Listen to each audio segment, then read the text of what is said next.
আমার খুব ভালো লাগছে যে আজকাল তোমরা সবাই সময়ের মধ্যেই রাজসভায় চলে আসছো। কি করব মহারাজ, বাইরে চাঁদি ফাটা গরম, তাই ঝপাঝপ চান করে গপাগপ খেয়েই রাজবাড়ির উদ্দেশ্যে দৌড় লাগাই। বুঝতে পেরেছি, গরমটা অসহ্য হয়ে উঠেছে। এখনো তো বৈশাখ মাসই পড়লো না। আর তো কয়েকটা দিন মাত্র। মহারাজ, এবার একটা নতুন কিছু করুন না। পয়লা বৈশাখ দিনটা খুব শুভ। তিথি নক্ষত্র তো ভালো স্থানে আছে, কিছু একটা নতুন ভাবনা চিন্তা করুন। দেখো, সেদিন সকালে তো রাজবাড়িতে পুজো পাঠ হবে, কিন্তু তারপরে আমাকে তোমরা আর পাবে না। আমি আর তোমাদের রানীমা একটু উত্তরে পাহাড়ে ঘুরতে যাব। শোনো, সবাই মিলে কোথাও একটা ঘুরে এসো, আর সেখানে বনভোজন করে সন্ধ্যের মধ্যে বাড়ি ফিরে এসো। কিন্তু এই গরমে কোথায় যাব মহারাজ? হ্যাঁ, আপনার মতো যদি উত্তরে ঘুরতে যেতে পারতাম তাহলে না হয় একটু আরাম হতো। ঠিক আছে, তোমরা সবাই ভাবনা চিন্তা করো, আগামীকাল না হয় এই নিয়ে আলোচনা করা যাবে।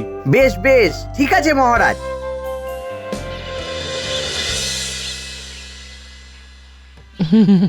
এই দেখো, সামনে পয়লা বৈশাখ।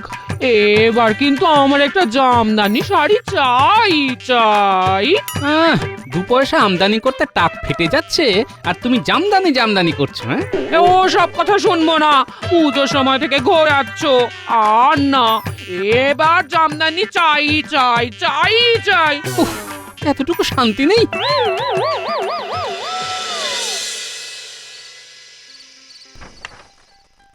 এই শোনো না, কি হয়েছে বলো। বলছি কি, অনেকদিন তো কোথাও ঘুরতে যাইনি, আমাকে কোথাও একটা ঘুরতে নিয়ে চলো না। উফ, শুরু হয়ে গেল। উঠতে গেলে শাড়ি আর বসতে গেলে ঘুড়ি।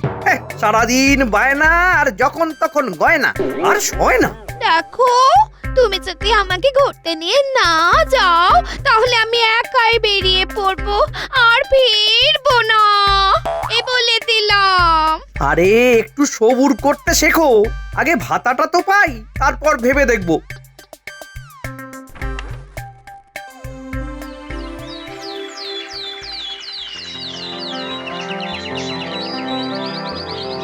তাহলে বলো, তোমরা সবাই কে কি পরিকল্পনা করলে?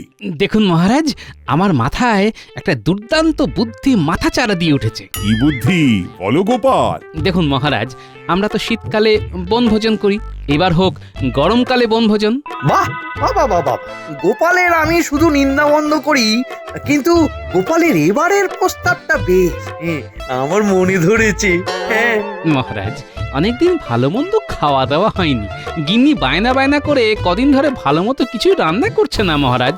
বেশ, তাহলে তোমাদের আজকেই আমি নববর্ষের ভাতা দেওয়ার ব্যবস্থা করছি। সেই অর্থ খরচ করে তোমরা বনভোজন করে কাপড় জামা কিনো। জয় জয় মহারাজ মহারাজ কৃষ্ণচন্দ্রের কৃষ্ণচন্দ্রের জয়। ঠিক আছে, ঠিক আছে গোপাল, তুমি যখন বনভোজনের প্রস্তাব তুলেছ, তখন তুমি না হয় এই ব্যাপারটা নিজের হাতে সামলাও। যথাজ্ঞা মহারাজ, আমি তাহলে আজকেই একটা ব্যবস্থা করছি। একটু ভাবনা চিন্তা করে বিকেলে সবার সাথে ব্যাপারটা নিয়ে আলোচনা করে নেব। আপনারা সকলে রাজবাড়ির বাগানে হাজির থাকবেন, কেমন? হ্যাঁ, আচ্ছা আচ্ছা।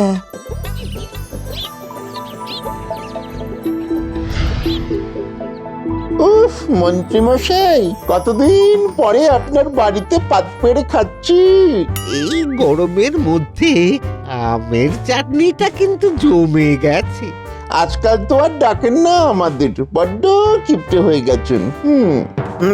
আগে হাত ভরে রোজগার ছিল, পাত ভরে খাওয়াতাম আর হাত খুলে খরচ করতাম, কিন্তু এখন গোপাল এত ধরিবাজ হয়ে গেছে যে কি আর বলবো। দেখুন, ছোট মুখে একটা বড় কথা বলি, আপনি না হয় টাকা পয়সা চুরি করেন, গোপাল মহারাজের মন চুরি করে। আর বারবার দাম মেরে বেরিয়ে যায়। তাই এবার আপনাকে চোরের উপরে বাটপাড়ি করতে হবে। মানে গোপাল নাম কেনার চেষ্টা করবে, কিন্তু আপনি সেটা বদনাম করে দেবেন। আর সেটা করবেন। সাব্বাস, এই তো চাই।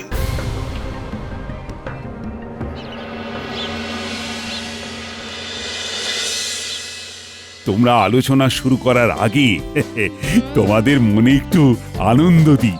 ওই দেখো খাজাঞ্চি আসছে তোমাদের নববর্ষের ভাতা নিয়ে।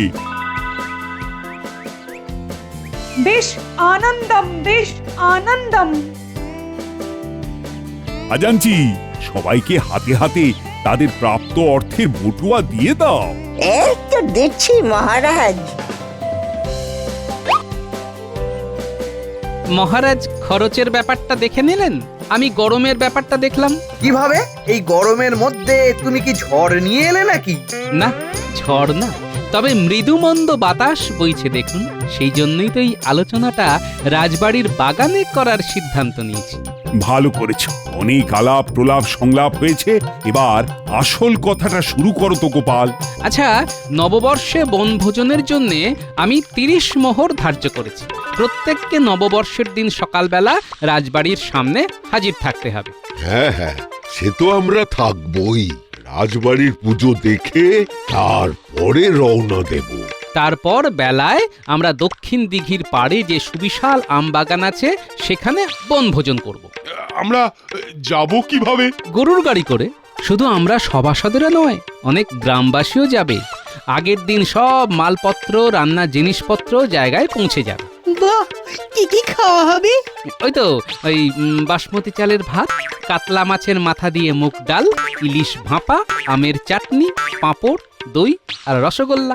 ওফ, শুনেই জিভে জল চলে এলো। তাহলে আপনারা যারা যারা এই বনভোজনে অংশগ্রহণ করবেন তারা তারা আমাকে 30টা করে মোহর দিন। বুঝলে গোপাল, আমি না তোমাকে আগামীকাল দেব। বেশ, তাহলে আমি এখন আসি, আর দেখি কোনো গ্রামবাসী আমাদের বনভোজনে অংশগ্রহণ করতে রাজি হয় কিনা। ব্যাস, তাহলে তো তোমাদের নববর্ষের একটা হিল্লে হয়ে গেল। হ্যাঁ গোপাল দাদা, তুমি যখন পুরো ব্যবস্থা করছো তখন আমাদের আর কোনো আপত্তি নেই। তোমাকে কালকে সকালেই আমাদের বনভোজনের চাঁদাটা দিয়ে দেব। বেশ বেশ। আরে গোপাল দাদা, তুমি যখন এই বনভোজনের দায়িত্বে আছো তখন আমাদের আর চিন্তা কিসের? তাহলে তোমরা নববর্ষের দিন সকাল সকাল রাজবাড়ি চলে এসো, পুজোর প্রসাদ খেয়ে আমরা রওনা দেব, কেমন? আচ্ছা গোপাল দাদা। তাহলে মোটামুটি 20 থেকে 22 জন লোক হচ্ছে।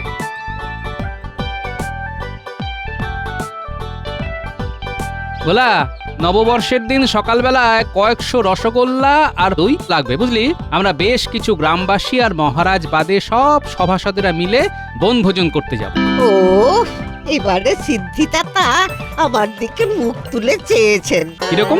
এই যে একটু আগে মহারাজ এসেছিলেন, সকালবেলা এই রাজবাড়ির পুজোর জন্য মিষ্টির বায়না করে গেলেন।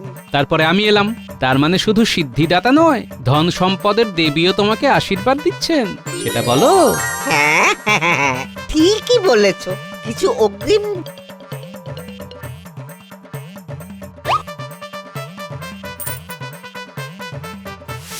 হ্যাঁ হ্যাঁ হ্যাঁ, তোমার কথা মতো আমরা 5টা গরুর গাড়ি নিয়ে সকাল সকাল নববর্ষের দিন রাজবাড়ির সামনে পৌঁছে যাব। হ্যাঁ, কিন্তু তার আগের দিন একটা গাড়ি নিয়ে আমার বাড়িতে আসতে হবে। শাক সবজি, চাল, মুদিখানার সব জিনিসপত্র আগের দিন নিয়ে যাবে। মাছ আর মিষ্টিটা পরের দিন সকালে আমাদের সাথে যাবে। আর হ্যাঁ, নববর্ষের দিন তোমরা গাড়ি রেখে আমাদের সাথেই বনভোজন করবে, তার জন্য কোনো অর্থ লাগবে না, কেমন? বেশ গোপাল দাদা, বেশ। হ্যাঁ,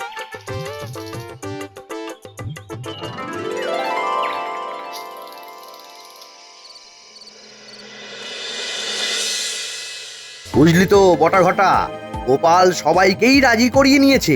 30 মোহরে বনভোজন। আপনি কায়দা করে গোপালকে পাজি বানিয়ে দিন। যারা রাজি হয়েছে তারা আপনার কাছে চলে আসবে। কি কায়দা করব বলতো? দেখুন, গোপাল সবাইকে বলেছে যে ও 30 মোহরে, মানে লোকজনকে 30 মোহরের বিনিময়ে বনভোজন করাবে। আপনি বলুন যে আপনি 20 মোহরের বিনিময়ে করাবেন। কিন্তু এতে তো লোকসান হয়ে যাবে আমার। এত কম খরচে অত ভালো মন্দ খাওয়াবো কি করে? বাটপাড়ি করে। মানে শুনুন তাহলে। বাহ, বাবা বাবা বাবা, বেশ জব্বর ভাবনা ভেবেছিস তো। হ্যাঁ, তাহলে কালকে থেকেই কাজ শুরু করে দিন। নিশ্চয়ই নিশ্চয়ই।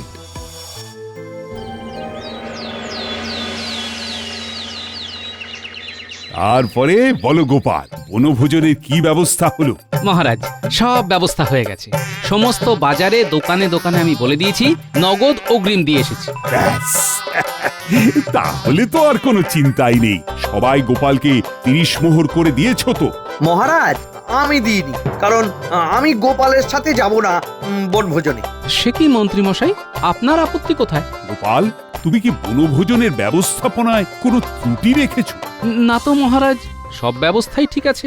গরুর গাড়ি বলা আছে, গরুর গাড়ি ওখানে রাখার জন্য সুন্দর জায়গা রয়েছে। আগের দিন চাল ডাল তেল নুন মুদিখানা আনাজ হাঁড়ি পাতিল সব পৌঁছে যাবে, আর পরের দিন মাছ আর মিষ্টি নিয়ে যাব। বাহ বাহ বাহ, এ তো সব গোছানো ব্যাপার। তাহলে মন্ত্রীর সমস্যা কোথায়? না, এসব বলতে পারবো না। যা বাবা, কি আর করব বলুন, আপনাকে তো আর ধরে বেঁধে নিয়ে যেতে পারবো না। তাছাড়া একজন না গেলে কিছু যায় আসে না। এই, তোমরা ঝগড়াটা বন্ধ করো তো। দেখো, গোপাল 30 মোহরের বিনিময়ে তোমাদের সবাইকে নিয়ে যাবে, কিন্তু তোমরা যদি আমার সাথে যাও তাহলে 20 মোহরের বিনিময়ে নিয়ে যাব, বুঝলে? একি, তাহলে আপনি আমাদের শুধু বলছেন কেন? বাকিদেরকেও বলুন। না, বিজ্ঞানী আর সভাকবি গোপালের নেওটা, তাই ওদের বলছি না। তোমরা এক কাজ করো, বুঝলে, গ্রামে গ্রামে গিয়ে বাড়ি বাড়ি গোপনে এই খবরটা পৌঁছে দাও, আর বলো যারা যারা গোপালকে অর্থ দিয়ে দিয়েছে তারা যেন গোপালের কাছ থেকে সেটা নিয়ে নেয়। বেশ বেশ, ভালোই হলো। 10 মোহর কমে ব্যবস্থা হয়ে গেল, কিন্তু খাবারের গুণমান খারাপ হবে না তো? সব ভালো হবে, সব ভালো হবে। গোপাল গরুর গাড়িতে নিয়ে যেত, আমি ঘোড়ার গাড়িতে নিয়ে যাব। আমি তো আর গোপালের মতো ভিতরে ভিতরে অর্থ নিজের ট্যাকস্থ করছি না। আমি সৎ নিষ্ঠাপরায়ণ ব্যক্তি। যাও যাও, তোমরা এগিয়ে গিয়ে গ্রামবাসীদের কান ভাঙিয়ে দাও, যাও। বেশ বেশ বেশ। ও, তাহলে তো বেশ ভালোই হলো। ঠিক আছে, আমি গোপাল দাদার কাছ থেকে টাকা পয়সা সব চেয়ে নেব। হ্যাঁ, কিন্তু ব্যাপারটা খুব সাবধানে আর গোপনে করবে। হ্যাঁ হ্যাঁ।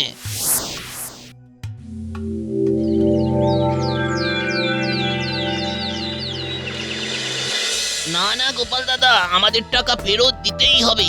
হ্যাঁ হ্যাঁ, আমরা অন্য জায়গায় অনেক সস্তায় বনভোজন করব। হ্যাঁ হ্যাঁ গোপাল, তুমি আমাদের 30 মোহর করে ফেরত দিয়ে দাও, আমরা বাকিটা বুঝে নেব।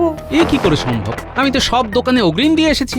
যদি না ফেরত দাও, ঠিক আছে ঠিক আছে, আপনারা দাঁড়ান, আমি দিচ্ছি।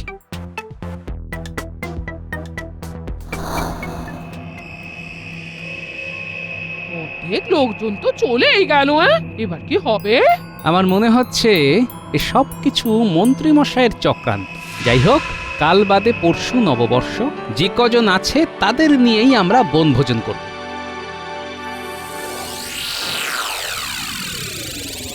শোন, কালকে তো গোপালের দলের সব জিনিসপত্র এখান থেকেই বনভোজনের জায়গায় স্থানান্তর হবে। হ্যাঁ হ্যাঁ হ্যাঁ হ্যাঁ, কালকে আমরা তককে তককে থাকবো, কাজ হয়ে যাবে। ব্যাস, তাহলেই হলো। রমেন, তাহলে সব জিনিসপত্র নিয়ে তুমি চলে যাও, আবার ফিরে আসবে। কালকে তো আমরা সবাই মিলে যাব। আগে হ্যাঁ।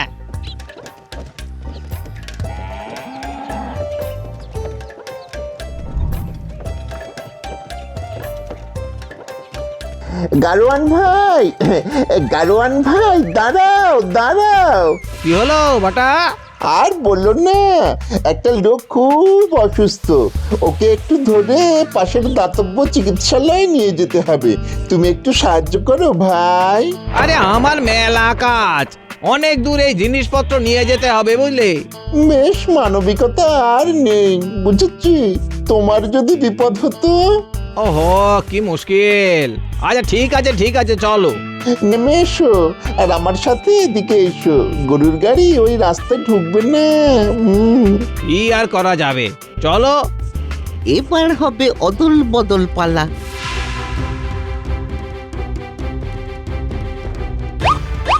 ভাই বটা, কোথায় সেই অসুস্থ ব্যক্তি কোথায়? এ বাবা, এখানেই তো ছিল, কোথায় গেল? ও, এই যে শুনছেন, কোথায় আপনি? যা, সাড়া দিচ্ছে না। দূর দূর, আমার সময় নষ্ট হলো। উফ, কাজ শেষ।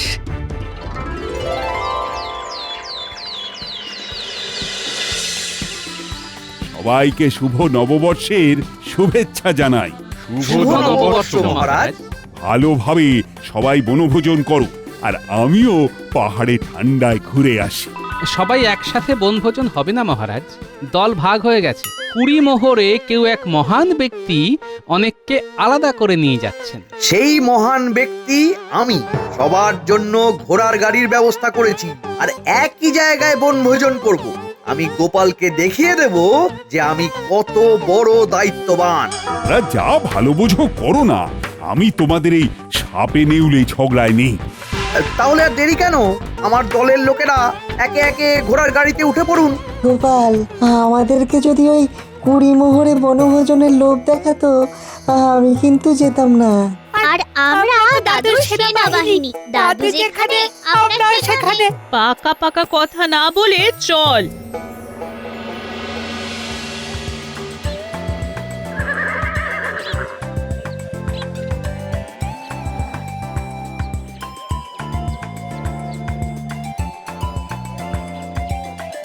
এ কি গোপাল দাদা, এ তুমি কি চাল এনেছো? সবই তো পোকা চাল। কি বলছোটা কি? আমি তো বাসমতি চাল আনিয়েছি। এ কি, ডালেও তো পোকা। কি বলছো কি, ডালেও পোকা? আমি তো ভালো সোনামুগ ডাল আনিয়েছি। এ কি গোপাল, আমরা পোকা চাল পোকা ডাল খাবো? এই যে রমেন, তুমি তো ভাই সব জিনিসপত্র গতকাল নিয়ে এলে, তুমি কিছু করনি তো? সত্যি কথা বলো কিন্তু। আরে বিশ্বাস করো, আমি কিছু করিনি। তোমার কথা মতন তো সব চাল ডাল নিয়ে এলাম। দেখছো তো, গোপালের সাথে বনভোজন করলে কেমন পস্তাতে হতো। হ্যাঁ হ্যাঁ, তাই তাই তো তো দেখছি। দেখছি আমরা ঠকে যেতাম। শুধু গোপাল দাদা, একটা ব্যাপার হয়েছিল কালকে।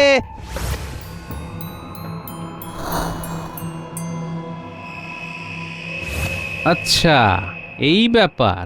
তার মানে বটটা তো মন্ত্রীর সাথে এসেছে, মানে 2 এ 2 4। না, আমাকে এবার বাঁকা আঙুলে ঘি তুলতে হবে।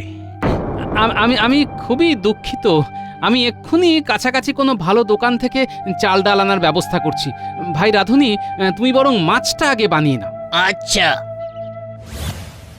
ন্যাপলা গুলটে, তোরা কানে কানে একটা কথা শোন। বলো গোপাল দাদু। মজা জমে উঠেছে। যাই, আমি গিয়ে ব্যাপারটা দেখে আসি। পুটির মা, বিজ্ঞানী, তোমরা নববর্ষ কেমন উদযাপন করছো? আর কি বলবো বলুন, সব চালে ডালে পোকা। পোকা না, পোকা না, তোমরা হয়ে গেছো বোকা। গোপাল 30 মোহরও নিল, আর ভাবলো তোমাদের এরকম পোকা চাল ডাল খাইয়ে বাড়ি পাঠিয়ে দেবে। এই যে কাকুরা, তোমরা এখানে বসে আছো, আর মন্ত্রী মশাই তোমাদের কখন থেকে খুঁজছেন। দেখি, এই চল ভাই, চল চল চল, এক্ষুনি যাচ্ছি। ব্যাস, ওরা চলে গেছে, এবার খরাও চলে যাবে। শুধু পড়ে থাকবে গাড়ি। মন্ত্রী মশাই আমাকে ডেকেছেন? কই না তো। সে কি, তবে যে গোপালের নাতি নাতনিগুলো আমাকে ডেকে বলল আপনি আমাকে ডাকছেন। ও সব মজা করছে। যাই হোক, ভালোই করেছো, ভালোই করেছো। তোমরা তো কিছু খাওনি, একটু কিছু খেয়ে নাও, কেমন? খেয়ে তারপরে যাবে। হ্যাঁ, বেশ বেশ। গোপাল, এর কত দেরি হয়ে গেল বলো তো? আরে বিজ্ঞানী, তুমি বুঝতে পারছো না? এসব ওই মন্ত্রী মশাইয়ের চক্রান্ত। আমার সন্দেহ যদি ঠিক হয়, তাহলে এক্ষুনি পরিষ্কার হয়ে যাবে। মন্ত্রী মশাই, সর্বনাশ হয়ে গেছে। কেন, কি হয়েছে? আরে আমাদের ঘোড়ার গাড়িগুলো আছে, কিন্তু একটা ঘোড়াও নেই। কি? আরে তাহলে আমরা বাড়ি ফিরবো কি করে? হ্যাঁ, কি মন্ত্রী মশাই, আমরা কি করে ফিরবো? কৃষ্ণনগর তো অনেক দূর। এ বাবা, এবার কি হবে? কি হয়েছে? কোনো সমস্যা? আমাদের ঘোড়া পালিয়ে গেছে। ও, আসলে আমাদের তো ভালো চাল ভালো ডাল পালিয়ে গেল, ঠিক সেই রকমই আপনাদের ঘোড়াও পালিয়ে গেল। মানে তোমার নাতি নাতনিরা কিছু করেছে নাকি? আপনার প্রাণের বটা আমাদের মালপত্র বাহক গাড়োয়ানের সাথে কিছু করেছে নাকি? ও মন্ত্রী মশাই, আপনার কথা শুনেই তো আমি ওরে চেপে যা, চেপে যা। কি চেপে যাবে? হ্যাঁ, আমি সব বুঝতে পেরেছি। বটা, তুই যদি এখন পরিষ্কার করে সব না বলিস তাহলে তোকে আড়ং ধোলাই দেব, আর যদি বলিস তাহলে সবাইকে আমাদের গরুর গাড়ি করে বাড়ি নিয়ে যাওয়ার ব্যবস্থা করব। ওরে বল। আসলে গতকাল